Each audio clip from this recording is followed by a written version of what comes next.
అన్న జెండాలు అంటారు, దయచేసి జెండాలు తీసుకోండి అన్న. ఈరోజు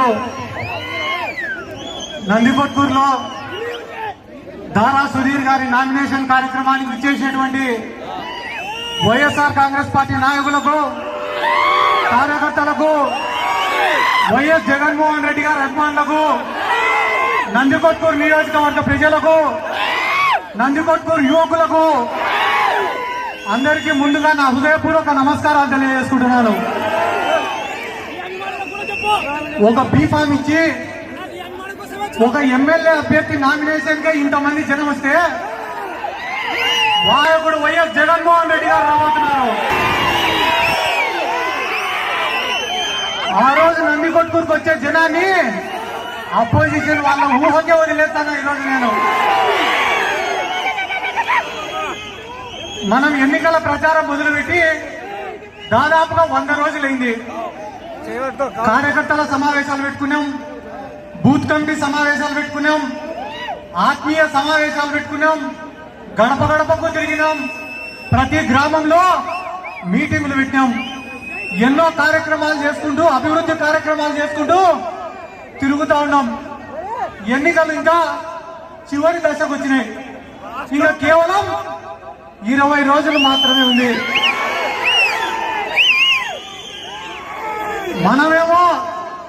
మనమేమో ఒక పక్క చేసిన మంచి గురించి చెప్పుకుంటూ పోతాం, చేసిన సంక్షేమం గురించి చెప్పుకుంటూ పోతాం.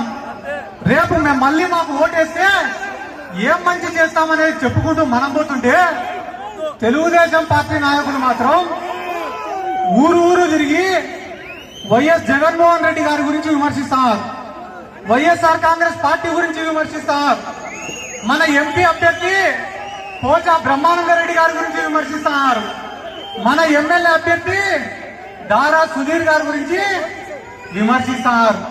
ఇన్ని రోజులు ఎన్నికల్లో విమర్శలు ఎందుకు లేని చాలా సైలెంట్ గా ఉన్నారు.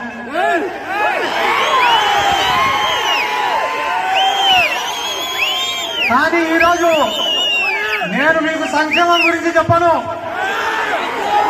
అభివృద్ధి గురించి చెప్పను, కేవలం నందికొట్కూరు నియోజకవర్గంలో ఉండే రాజకీయం గురించి మాత్రమే చెప్తా. ఈరోజు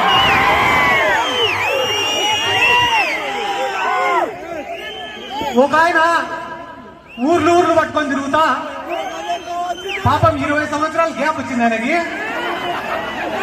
ఆయన ఊర్లు పట్టుకొని తిరుగుతా ఏం చెప్తాడు తెలుసా?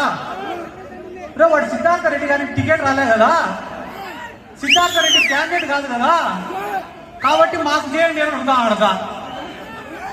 మే 13వ తేదీ సాయంత్రం 5 గంటల వరకు నందికొట్కూరు వైఎస్ఆర్ కాంగ్రెస్ పార్టీ అభ్యర్థి బైరెడ్డి సిద్ధార్థ రెడ్డి.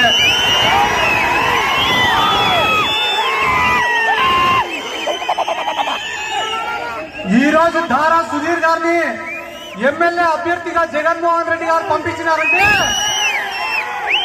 అది నా పైన నమ్మకం, మీ అందరి పైన నమ్మకం. ఆ నమ్మకాన్ని నిలబెట్టుకోవడానికి నేను సిద్ధం, మీరు సిద్ధం.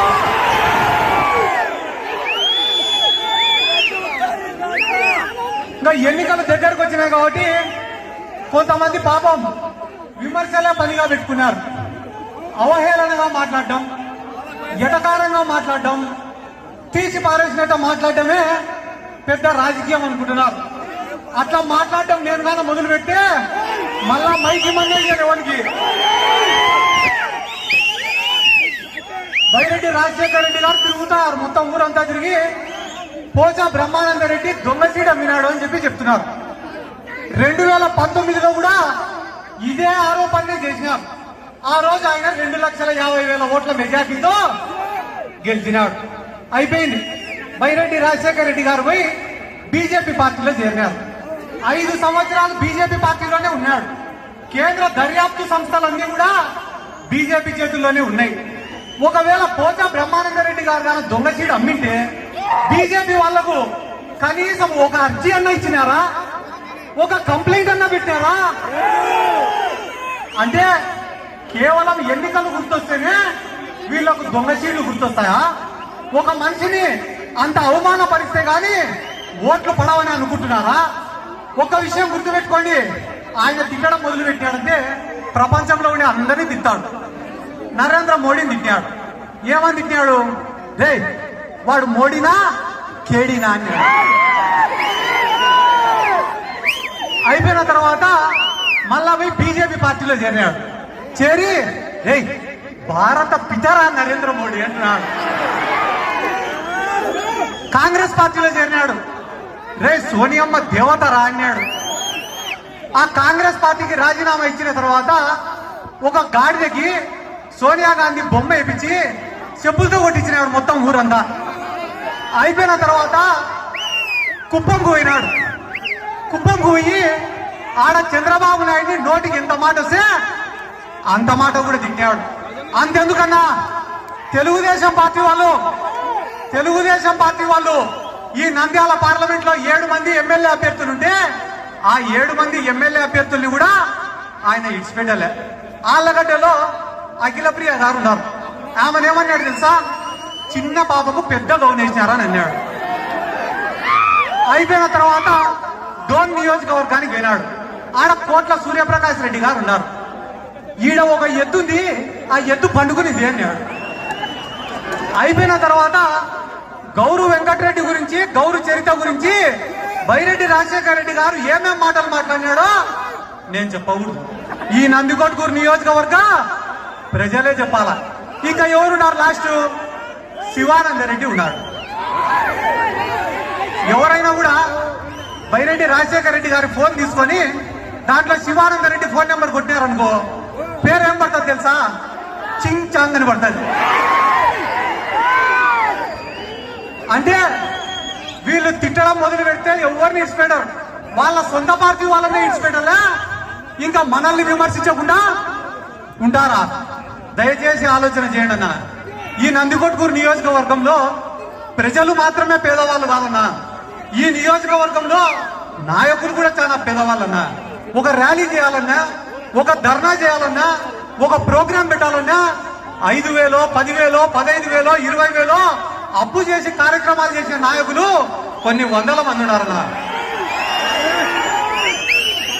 ఈ నందికొట్కూరు నియోజకవర్గంలో రాజకీయాన్ని అడ్డం పెట్టుకొని డబ్బులు సంపాదించుకునే నాయకులు ఎవరైనా ఉన్నారా అంటే వాళ్ళు ఇద్దరే. ఒకటి బైరెడ్డి రాజశేఖర రెడ్డి, రెండోది మాండ్ర శివానంద రెడ్డి. మా ఊర్లో మా ముచ్చుమరి గ్రామంలో ఎవరైనా పోయి గౌరవ వెంకటరెడ్డిని కలిసి వస్తే ఇదే బైరెడ్డి రాజశేఖర రెడ్డి గారు వాళ్ళ ఇంటికి తాళం వేసాయినాడు. ఎవరైనా పోయి గౌరవ వెంకటరెడ్డిని కలిసి వస్తే వాళ్ళ ఇంటికి తాళం వేస్తాయినాడు. మళ్ళా ఈ రోజు అదే బైరెడ్డి రాజశేఖర రెడ్డి గారు పోయి గౌరవ వెంకటరెడ్డితో, గౌరు చరిత్రతో కలిసినారే. మళ్ళా నీ ఇంటికి తాళం వేయాలా లేదా?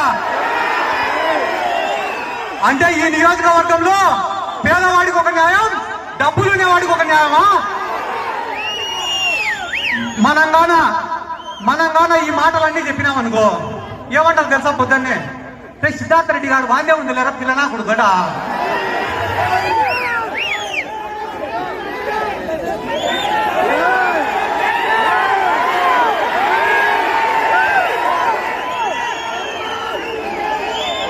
ఏమైతుందిరా పిల్లనా కొడుకుతోటి అన్నారు. వైఎస్ఆర్ కాంగ్రెస్ పార్టీలో చేరినారు. ఏమైతుందిరా పిల్లనా కొడుకుతోటి అన్నారు. ఇదే నందికొట్కూరు నియోజకవర్గానికి ఇన్ఛార్జినైనా. ఏమైతుందిరా పిల్లనా కొడుకుతోటి అన్నారు. ఎమ్మెల్యే అభ్యర్థిని గెలిపించుకున్నారు. ఏమైతుందిరా పిల్లనా కొడుకుతోటి అన్నారు. లోకల్ బాడీ ఎలక్షన్లు అన్ని గెలుచుకున్నారు. ఏమైతుందిరా పిల్లనా కొడుకుతోటి అన్నారు. శాప్ చైర్మన్ అయినా. ఏమైతుందిరా పిల్లనా కొడుకుతోటి అన్నారు. రాష్ట్ర యువజన విభాగానికి అధ్యక్షుడైనా. ఇంకొకసారి అంటారేమో ఎమ్మెల్యే కూడా అయినా అనుకున్నా. కానీ ఒరే మనం అనే కొద్దీ వీడు ఎదుగుతారా అని చెప్పి ఈ మధ్య అనడం సాధించినారు.